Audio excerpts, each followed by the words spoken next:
तोहरा खातिर हमरा मायल न रहे। ई प्यार कल परसो के कायल न रहे। भुला गइलू वैसे जैसे भाईल न रहे। ई प्यार कल परसो के कायल न रहे।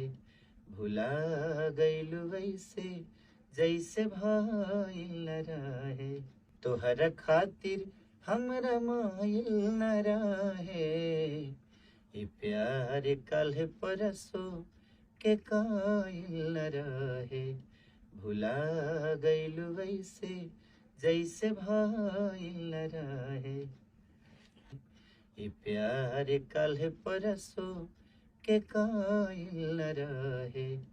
भुला गइलू वैसे जैसे भाईल न रहे।